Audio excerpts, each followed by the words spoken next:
these things. There we go. That's better. There we go.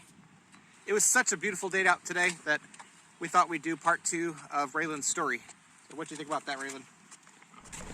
She's not looking your way. What do you think? Say, I'm going for a walk. So yeah, we're going to do part 2 of her story. And this one will cover from when we started fostering her to when we adopted her. It's a little sunny out. She's got her eyes closed. You're okay. Let's keep walking. Bounce, bounce, bounce. It's good for your lungs. All right, let's roll. They see me rolling. So talking about like the process of adoption, I guess, and what we were thinking throughout the process. So for example, I can't remember if we always knew that we were willing to adopt her, or if there was a point at which we started exploring that. I think we went into fostering saying we were open to adopting, but it wasn't our goal.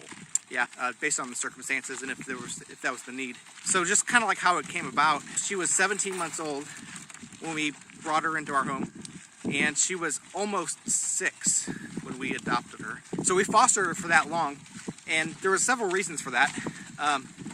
One, the courts are sometimes really, really slow.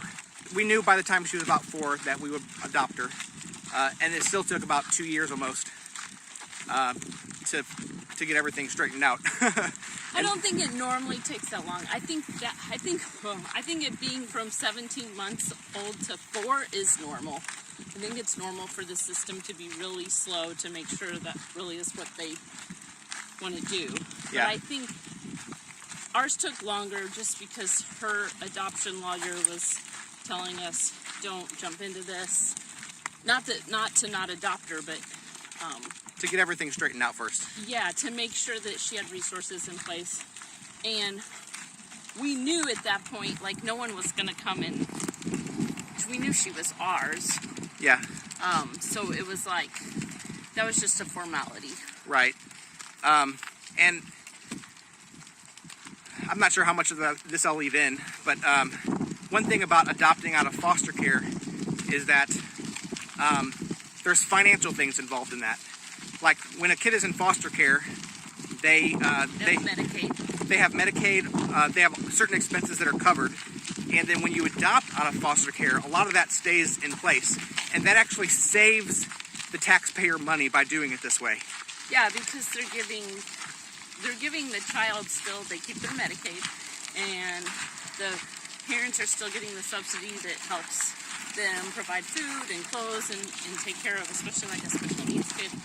But the government's not having to pay caseworkers. The government's not having to pay lawyers and judges and all these other people that are involved. So yeah, if you're considering adopting, I really encourage you to go through the foster care system. It might be longer in order to go that route. It's not guaranteed. I mean, it's not guaranteed. There's a need for it. But there are a lot of kids who are in the foster care system that need to get adopted, and it might be financially more affordable.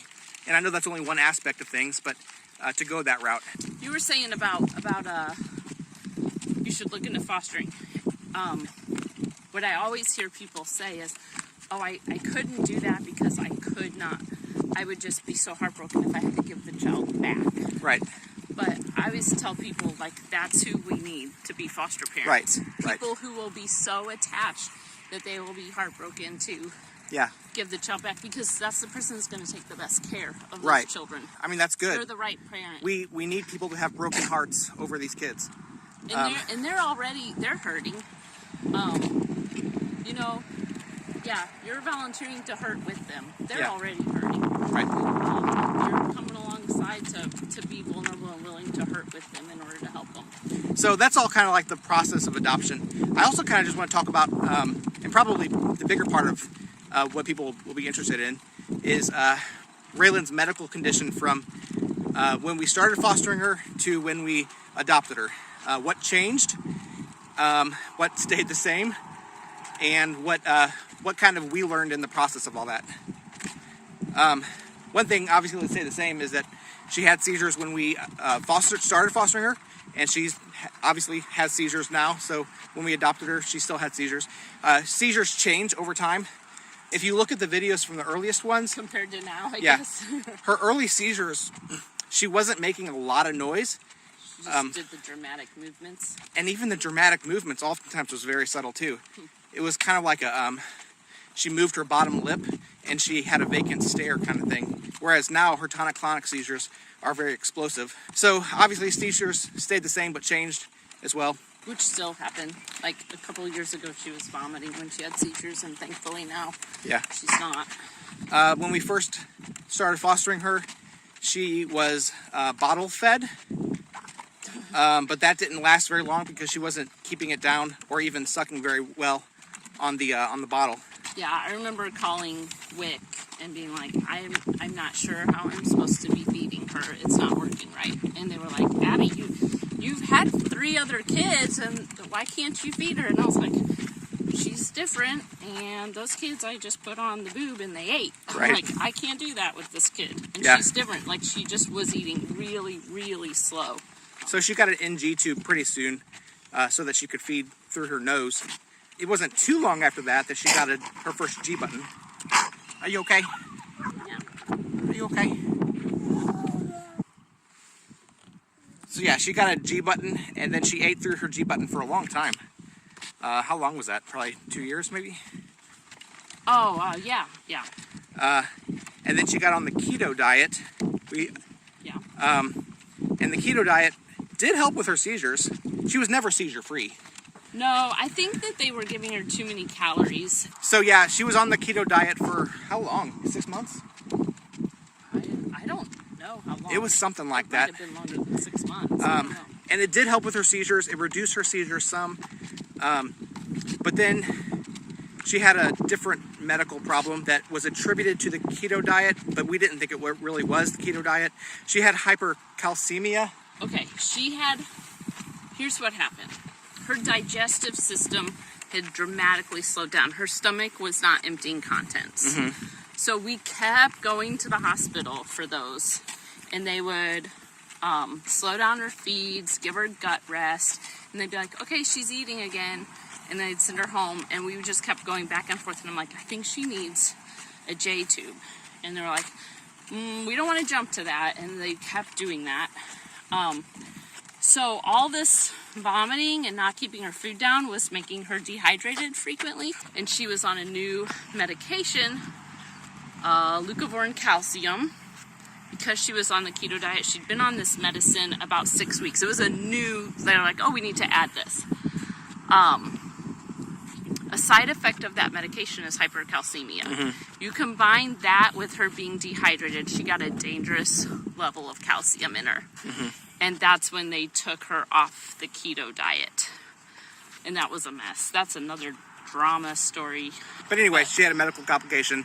They attributed it to the keto diet. And then she had to get off it. And since we were foster parents, we didn't have a whole lot of say in that. And they told us, like, if we get this under control, her digestion's going to improve.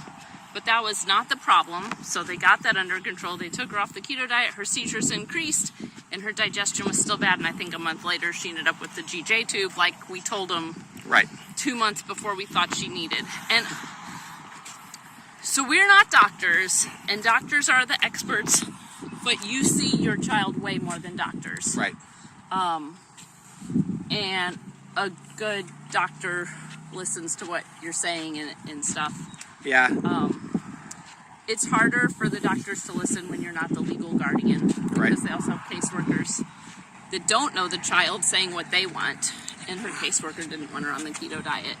So one thing that I learned through all that is that it's frustrating to be a foster parent because you don't have as much say in your child's care.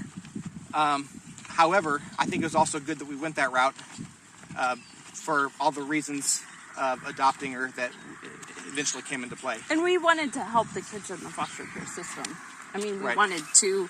There's so many kids in America that need help in homes, and we just felt like we were equipped to do that. Yeah. For the right kid.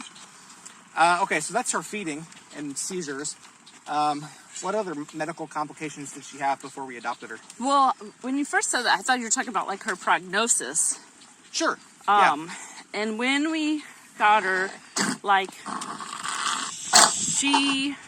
the doctors that she saw were her same doctors. She kept all the same doctors. And they said, we don't know. I mean, she just has been asleep a lot at all the appointments lately. Like, we don't know what her skill levels are.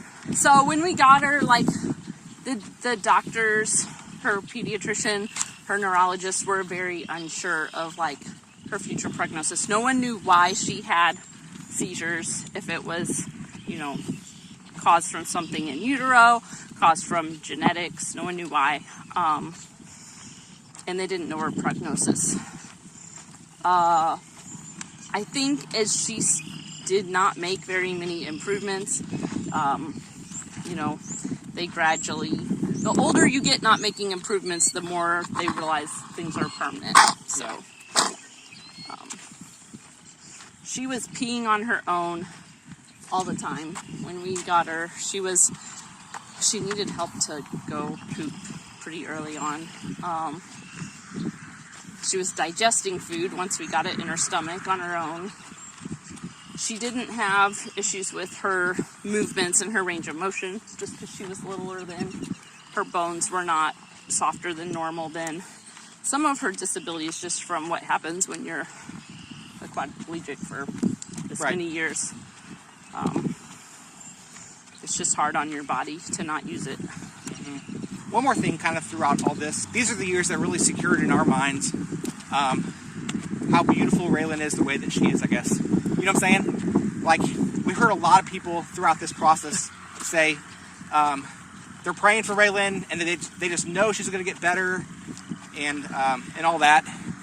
And we've come to the position that Raelynn is the way that she is, and she may never get better and probably won't get better, and that's okay. In this life. In this life, yeah, there's always hope for the next. And we know that she'll be walking and dancing and talking in the next life.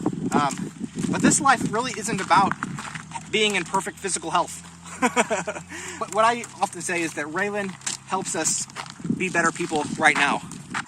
Okay, we're going to wrap this video up. So let's skip ahead to the day we adopted her. We had to drive up to Chicago. Chicago pretty area. Close, yeah, Rochester.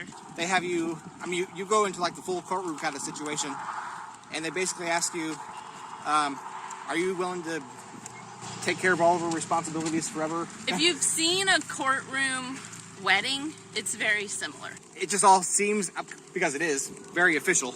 This is like a full-blown ceremony kind of thing. I think we raised our right hand. We raised our right hand, swore to be her parents. I think so.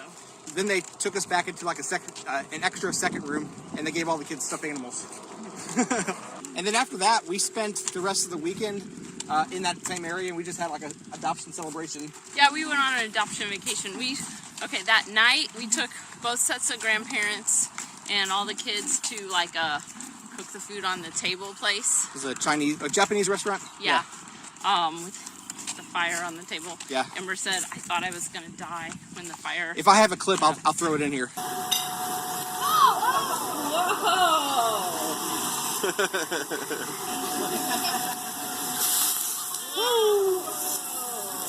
And then we took them to Shed Aquarium and the Museum of Science and Industry, which this is not really related to adoption, but I thought Shed Aquarium was what Raelynn was going to like because she likes aquariums. But Shed Aquariums are very dark and not bright and well lit up very much, and Raelynn actually did not care about Shed Aquarium. But the Museum of Science and Industry had a lot of like big, bright things and stuff. Like, she really liked it. There was a light room, a wind tunnel. She enjoyed that place. Yeah, but it was a lot of fun. It really cemented the whole ceremony. It's a fun way to celebrate. Yeah, a lot of fun. Anything else about foster care through adoption? It's a roller coaster. It was a roller coaster. You know, one thing about Raelynn is that she keeps you on your toes. Every day, you never really know how she's going to do that day. We make good guesses most of the time. We can guess, but one day she can have great health, and the next day she could have poor oxygen and need all kinds of attention. So she's definitely an exciting adventure. I think we'll need to do a part 3 sometime, talking about from when we adopted her to the present. Okay, we didn't even talk about moving into our new house. We did that before she was adopted. Once we knew that we were keeping her, because that's a big deal to buy a handicap-friendly house. That's true. So we'll throw that in the next one, part 3. All right, that's all for now. God bless you guys. Remember, there's always hope, no matter what. They see me riding dirty. They see me riding dirty. Does that even mean? I have no idea. Don't sing that. We're leaving that in.